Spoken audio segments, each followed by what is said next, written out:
Let me remind you of your true place. The cold, harsh words echoed alongside the sound of tearing fabric, shattering the elegant atmosphere of the gala night. All eyes at Westhaven Academy turned to two women. One was Seraphina Croft, the beautiful but furious president of the Parents' Association.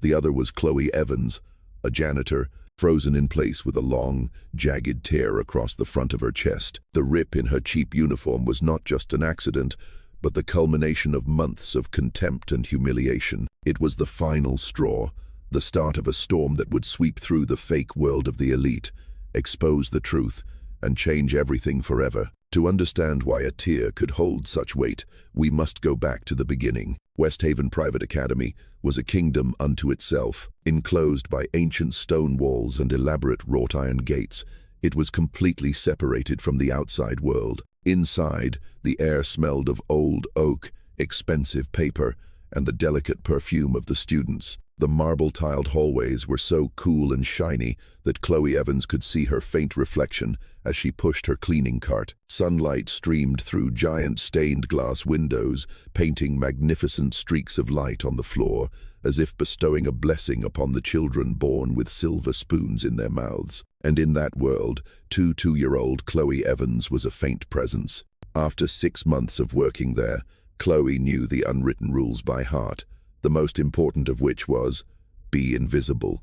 She moved through the corridors so softly that she was almost inaudible. Her old sneakers glided quietly, the wheels of her cart making only a faint hum. Chloe knew how to slip through noisy crowds of students, knew which corners needed a more thorough cleaning, and knew when to lower her head to avoid catching the eye of powerful parents. She was an indispensable part of the Westhaven machine, yet she was always forgotten. People looked right through her, as if she were part of the wall. Chloe's real world only began when she stepped out of Westhaven's iron gates. It was a completely different world, located in a small apartment in a shabby neighborhood, where the walls were peeling and the wail of ambulance sirens tore through the night. Last night, she sat for hours under the yellowish glow of her desk lamp. On one side was a stack of community college textbooks with pages covered in scribbled notes. On the other was a pile of medical bills from the cardiac hospital. The most recent bill, for her mother's pacemaker surgery, lay on top. The 6-digit number on it made Chloe hold her breath every time she looked at it. The job at Westhaven, with its steady salary and generous health insurance, was her only lifeline. It was the thin thread keeping her world from falling apart. So, every day Chloe told herself, keep your head down, work hard, be invisible. But her invisibility ended one gloomy Tuesday afternoon in the school library. The Westhaven Library was like a cathedral of knowledge, with soaring vaulted ceilings and giant mahogany bookshelves. The silence here was solemn, broken only occasionally by the rustle of turning pages. In the midst of that vast space, Lily Vance, the 5-year-old daughter of the headmaster, was a lonely island. With intelligent but slightly sad blue eyes, she cared nothing for designer brands or parties. Lily buried herself in her books, but today they seemed to be betraying her. She sat hunched in a leather armchair, crumpled sheets of draft paper scattered at her feet, nearly in tears over her essay on To Kill a Mockingbird. I don't get it, Lily whispered into the void, her voice desperate. This is useless. Chloe, who was cleaning a bookshelf in the next aisle, heard the choked sob. She recognized Lily, the small girl who always seemed out of place amid the wealth. Normally, she would have glided past, adhering to the be invisible rule. But today, the girl's helplessness touched Chloe. She remembered the nights she, too, had felt helpless in the face of complex numbers and theories. Chloe stopped what she was doing, hesitating. Her heart told her to help, but her mind warned her of the potential trouble. In the end, her heart won. She pushed her cart into a corner and approached tentatively. Maybe I can help, she said softly, her voice almost a whisper so as not to break the library's silence. I've read that book. Lily looked up, her blue eyes surprised and a little wary.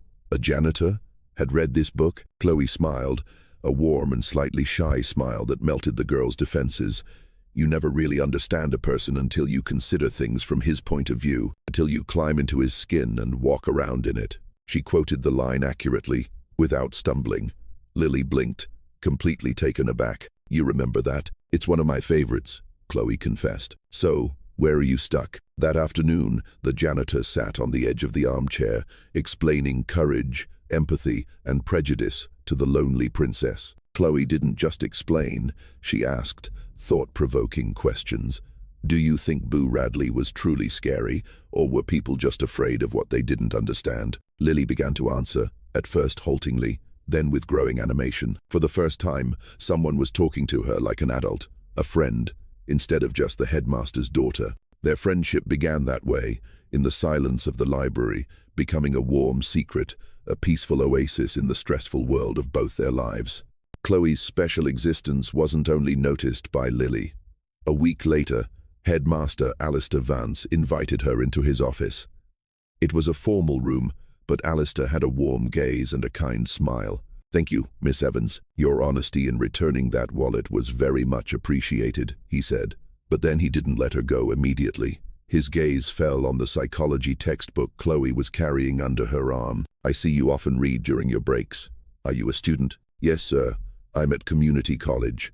I dream of becoming a teacher," Chloe replied, her voice a mix of pride and shyness. Dr. Vance leaned back in his chair, his fingers intertwined, his eyes full of thought. "That's a challenging path. So, in your opinion, what is the most important quality for a good teacher?" The unexpected question flustered Chloe for a moment, but then she answered sincerely from the heart. "I think it's patience, and the ability to see potential in places where others don't. In every student, no matter what they seem like on the outside." Her answer seemed to touch him. Alistair nodded, a rare but genuine smile appearing on his stern face. "That's a very profound answer, Miss Evans. Never give up on that dream. Westhaven needs more people who think like you." That recognition, from someone she deeply respected, was like a breath of fresh air in Chloe's weary life. She walked out of the office with a feeling of lightness and hope, but she didn't know that their conversation had been watched by another pair of eyes. Seraphina Croft, Alistair's wife and the uncrowned queen of the Parents' Association, happened to be walking by. She wore a perfect cream-colored business dress, and every step exuded power. She stopped when she saw her husband talking to the janitor. She couldn't hear what they were saying, but she saw the respect in her husband's eyes and the young woman's radiant, genuine smile. A feeling of discomfort, like a pebble in her perfect Manolo Blahnik heel, crept into her heart. That night, in the lavishly decorated study of their mansion, Seraphina unconsciously looked at the photo on Alistair's desk. It was of his late wife, Lily's mother, a renowned Columbia University scholar, a woman whose intellectual beauty and inner confidence radiated from within. Seraphina had everything: money from the prestigious Croft family, status from her marriage to Alistair, but she knew she would never have the pure admiration, the intellectual connection Alistair had once had with his deceased wife.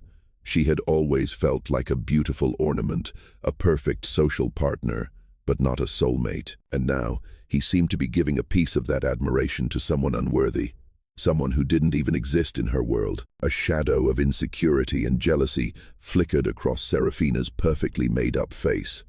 The seed of unease had been sown, and in the fertile ground of arrogance and fear, it was about to sprout into a deadly poison. The seed of Seraphina Croft's unease quickly sprouted. Nourished by jealousy and a fear of losing control, it grew in the shadows. With her quiet existence and inexplicable dignity, Chloe Evans had become a symbol of everything Seraphina felt she lacked. She began a silent campaign, a psychological war waged with a diplomat's precision and a tyrant's cruelty. Seraphina's initial attacks were subtle, almost imperceptible. They started with cold glances, judgmental frowns, or the deliberate dropping of a piece of paper right onto a freshly cleaned floor. Chloe felt it all. She learned to distinguish the click-clack of Seraphina's Manolo Blahnik heels on the marble floor. Whenever she heard that sharp sound, she would instinctively lower her head, trying to shrink, to become even smaller and more invisible. But Seraphina wasn't satisfied with silent attacks. She needed an audience. The opportunity came during a Parents' Association tea party in the school cafeteria. The space had been transformed into a luxurious venue with white tablecloths and vases of peonies.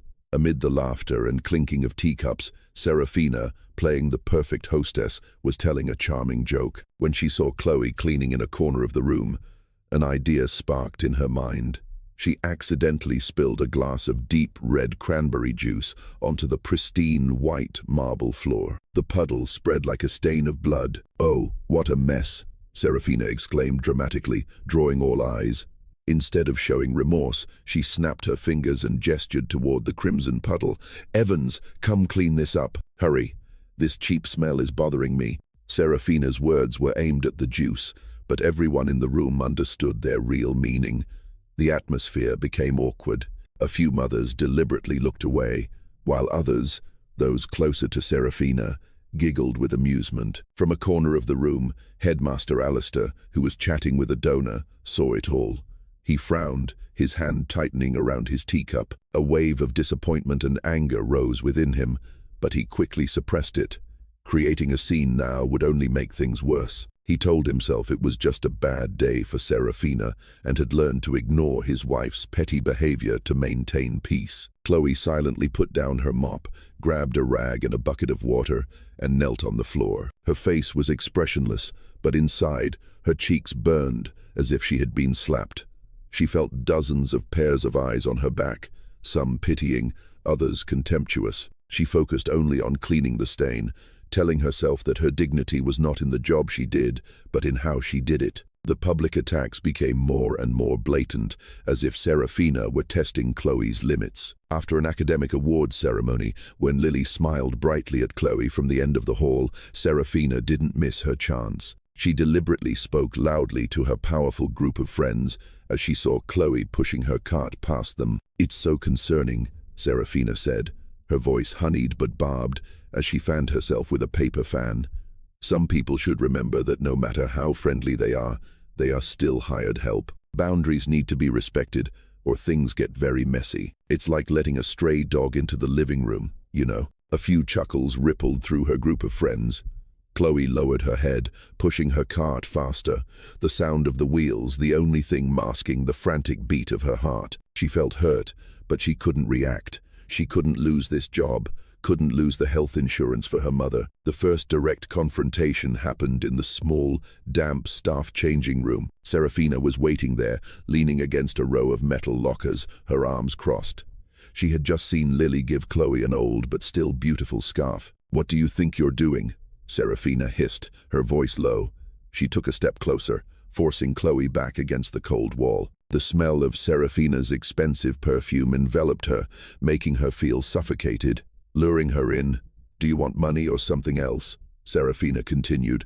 "I've seen your file. Your mother is sick, isn't she?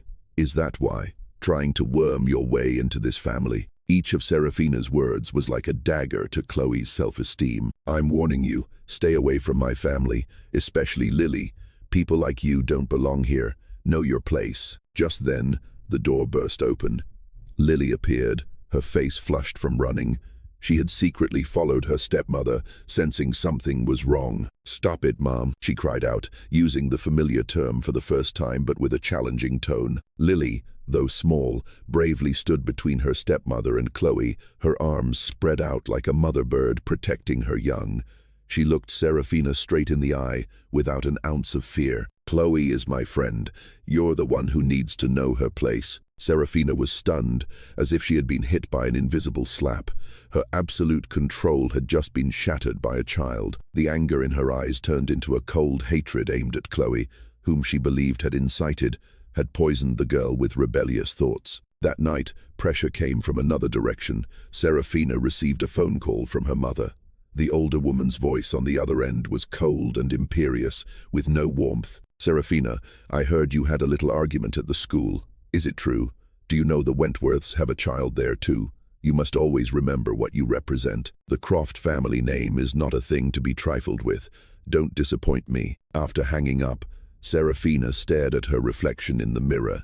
She saw a woman who was perfect on the outside, but a mess of insecurity and fear on the inside. The pressure from the past, from always having to prove herself worthy of the prestigious Croft name, and the pressure from the present, from having to deal with an invisible threat in her own home, all came to a head, and Chloe Evans, the small janitor, had become the target for all her resentment, all her insecurities. Seraphina swore to herself that she would crush her, would prove to everyone that she was nothing. The Westhaven Gala was the pinnacle of the school's social calendar, an event meticulously planned by Seraphina Croft. The grand hall had been transformed into a wonderland, with drapes of cream and gold fabric cascading from the ceiling and the warm glow of massive crystal chandeliers. The air was filled with the luxurious scent of lilies and roses, mingling with expensive perfumes and the clinking of champagne flutes. It was a symphony of wealth, a perfectly orchestrated display of power. Meanwhile, backstage, Chloe worked in a world that was the complete opposite of the external glamour. It was noisy, hot, and slightly chaotic, filled with the scents of hairspray, sweat, and new fabrics. She was a silent silhouette, moving between clothes, racks, prop boxes, and half-empty food trays. Chloe's job was to keep the preparation area clean and organized, but she also became the person students turned to for small emergencies: a loose button, a stain on a dress, or simply a glass of water to calm their nerves. She worked efficiently and quietly, with one single goal: to finish her shift without drawing any attention. Just a few minutes before her important piano performance, Lily Vance ran backstage in a panic, her face as white as a sheet. Chloe, my dress zipper is stuck.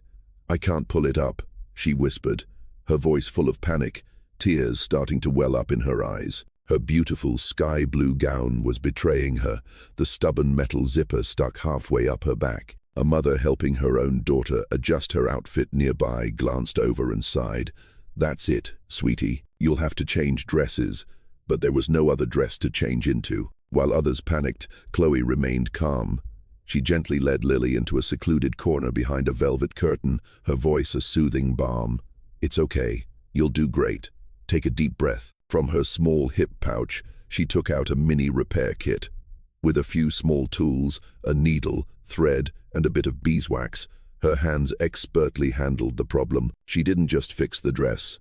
She mended Lily's crumbling confidence. "See?" she smiled, giving the zipper a gentle tug as it slid up smoothly. "There's a solution for everything." After her brilliantly successful performance, which was met with thunderous applause, the first thing Lily did was not take a second bow or find her father. She ran straight backstage, ignoring the congratulations of her friends. She went directly to Chloe, who was quietly collecting empty water bottles. "Thank you, Chloe. You saved me," Lily exclaimed, and in a moment of pure joy and gratitude, she hugged Chloe tightly. Seraphina witnessed it all from a corner. She saw everything.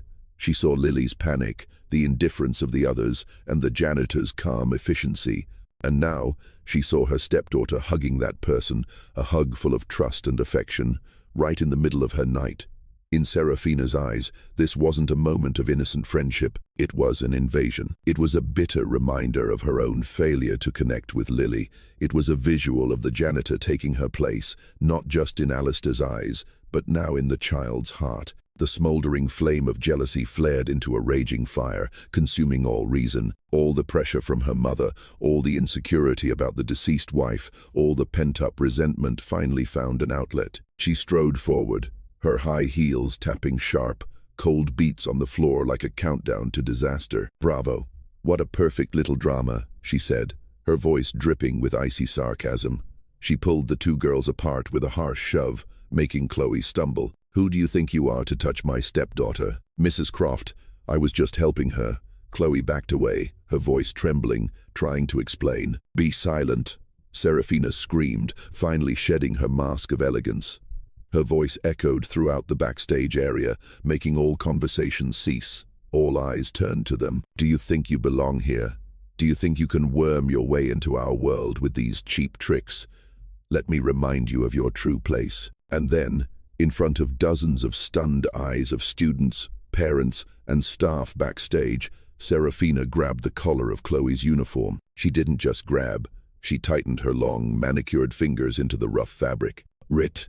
A dry, ugly sound rang out, tearing through the silence. It wasn't just the sound of fabric ripping, it was the sound of something breaking. The fabric tore, a long, jagged line from her collarbone down toward her chest, exposing a section of Chloe's shoulder and the thin white t-shirt she wore underneath. The entire backstage area went dead silent. Time seemed to stop. All activity ceased. Every breath was held. The moment was not just an attack on Chloe, but the explosion of a woman who had lost control, the naked exposure of her jealousy and pettiness. Chloe stood motionless, her face flushed with shock and profound humiliation. A hot wave of shame washed over her body, followed by an icy, cold feeling. She tremblingly brought her hand up to cover her chest, a desperate reflex to hide not just her body, but the dignity that had just been so publicly trampled. A single hot tear rolled down her cheek, not from pain, but from unspeakable mortification. "Mom!" Lily screamed. It wasn't a cry, but a heart-wrenching shriek, full of fury and disbelief. The scream tore through the gala's pretense of silence like a rock thrown into a still pond. The girl ran to hug Chloe, her small body trembling with anger and fear, trying to shield her friend from the curious and cruel eyes that were now fixed on them. Lily's heart-wrenching scream didn't just shatter the silence backstage, it was like a needle piercing the conscience of headmaster Alistair Vance. He was on stage, preparing to introduce the next sponsor, but the sound made every word in his head disappear. He turned, looking towards the wings, where chaos was unfolding. His gaze swept past the horrified faces of a few students and landed on the image of his wife, Seraphina, standing with a distorted, triumphant expression and a chest heaving with anger. Finally, he saw his daughter hugging Chloe, who stood motionless, a patch of her bare shoulder exposed from the torn uniform. In an instant, all the times he had turned away, all the times he had chosen silence to keep the peace, and all his excuses for Seraphina that she was just stressed, that she only wanted the best for the family, came back to haunt him. He had seen the glances, had heard the sarcastic remarks. He had known, but he had done nothing. His silence had implicitly allowed this malice to fester, and now it had blossomed into an undeniable act of cruelty, right in the school he had spent his life building on the principles of honor and respect. The final straw had been broken. His silence was over. He handed the microphone to a stunned assistant without a word and strode briskly backstage. Every step was full of purpose. The small crowd parted to make way for him. Alistair's eyes no longer held suppressed disappointment, but a cold determination, a terrifying clarity. He didn't look at his wife for a second. His gaze was entirely focused on Chloe, an expression of deep remorse and resolve. He walked straight to her, cutting through the chaos. "It's all right, Chloe," he said, his voice low but authoritative, overpowering the surrounding whispers. "Everything will be okay." Then he did something that stunned everyone. Slowly and with great ceremony, he took off his luxurious suit jacket. It was still warm from his body. He gently placed it over Chloe's trembling shoulders. The jacket was oversized, covering the tier and the cleaning uniform, leaving only the image of a young woman being sheltered. The contrast between the expensive cashmere and the torn uniform was a more powerful statement than any words. It was not just an act of protection, it was a declaration. "She is under my protection." Seraphina's mouth fell open, unable to believe what she was seeing. "Alistair, what are you doing?" she hissed. "You're humiliating me." Alistair finally turned to his wife, and in his eyes, Seraphina saw not the familiar anger she could handle, but a cold emptiness, a chilling distance. "Your humiliation," he said, his voice flat but sharp as a knife, "is something you created yourself." Without another word, he gently placed a hand on Chloe's shoulder, a gesture of reassurance, then turned and returned to the stage. He stood before the microphone, and the entire hall, which had been buzzing with whispers from the unusual interruption, fell completely silent. Everyone could feel the tension in the air. The stage lights shone directly on Alistair, highlighting his stern and resolute face. "Ladies and gentlemen," he began, his voice firm and clear, echoing through the hall. "I apologize for the recent interruption. Tonight, we witnessed a shameful act, an act that goes against everything Westhaven Academy stands for, but perhaps it also gives us an opportunity to look at our true values." He didn't recount the details of the incident. He didn't stoop to his wife's level of pettiness. Instead, he elevated the narrative. "We teach our children about achievement, about success, about being the best. But have we taught them enough about dignity? Have we taught them that a person's worth is not in the money in their parents' bank account or the brand on the clothes they wear? We live in a society built on the backs of silent people, those who do the work we take for granted. They keep our schools clean, our streets safe, and our lives running. Their dignity is no less than anyone's in this room. Their courage in the face of daily hardship is to be admired, not scorned. He paused, letting his words sink in. A clattering fork could be heard in the absolute silence. Tonight, I want to honor such a person, a brilliant community college student who works 2 jobs to pursue her dream of becoming a teacher and care for her family. A person with an intellect, compassion, and integrity that many of us can only wish for. And I am incredibly proud to announce that Miss Chloe Evans has just won the state's Future Leaders Scholarship. The entire hall held its breath. A person of such dignity and talent deserves to be celebrated, not humiliated, Alistair continued, his voice resonating like a verdict. Tonight, the only person who forgot her place and tarnished the reputation of this school was not her. The hall erupted.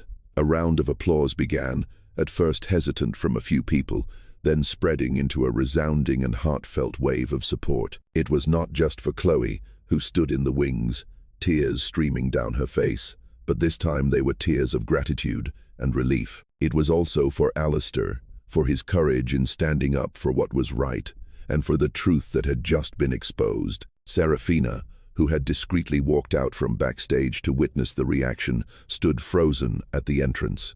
She was completely isolated in the spotlight.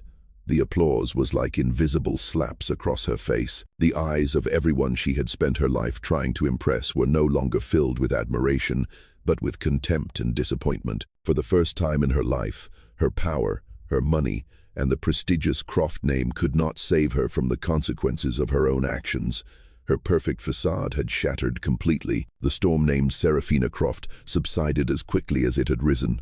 But after it passed, the landscape of Westhaven was changed forever. That gala night was not just a social scandal whispered about in golf clubs. It became a landmark, a dividing line between before and after. Seraphina's fall was not a loud tragedy. It was a silent dissolution. She was forced to resign as president of the Parents' Association the next morning. A brief email sent from her lawyer. Party invitations stopped coming. Phone calls she made were often met with polite but cold rejections.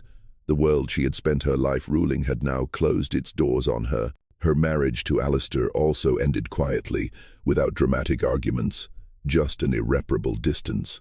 She moved out of the mansion, no longer a fearsome villain, but a faint shadow of her own insecurities, a costly lesson in reaping what you sow. Sometimes, the worst punishment isn't retribution, but oblivion. While one world collapsed, another opened up for Chloe. The morning after the gala, Alistair met with her privately in his office.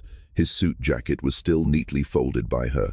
"I don't know how to thank you," Chloe began, her voice still emotional. Alistair shook his head. "No, Chloe, I'm the one who should apologize for letting things go too far.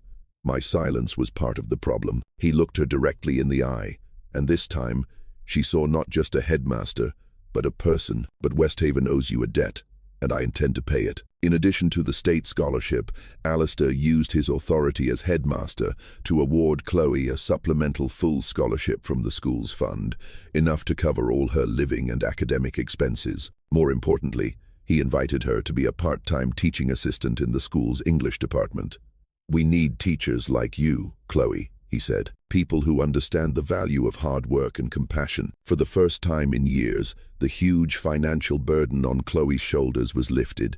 She was able to call the hospital to confirm her mother's surgery without worry. She was able to buy new textbooks instead of worn-out ones. And most importantly, she was able to walk the halls of Westhaven not with a cleaning cart and shame, but with a stack of books and a newfound confidence. The students no longer looked through her, they looked at her with new curiosity and respect. A few even smiled and greeted her. She was no longer a ghost.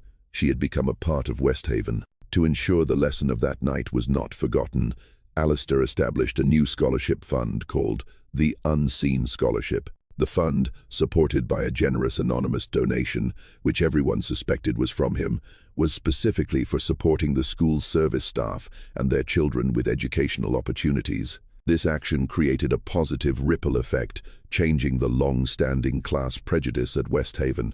It became a symbol of change, a reminder that talent and dignity could be found in the most unexpected places. The story of the gala night became a school legend, a lesson in empathy and courage passed down by generations of students. Years later, the golden afternoon sun streamed through the large windows of a classroom at Westhaven. Chloe Evans, now a beloved young teacher, stood at the front of the class.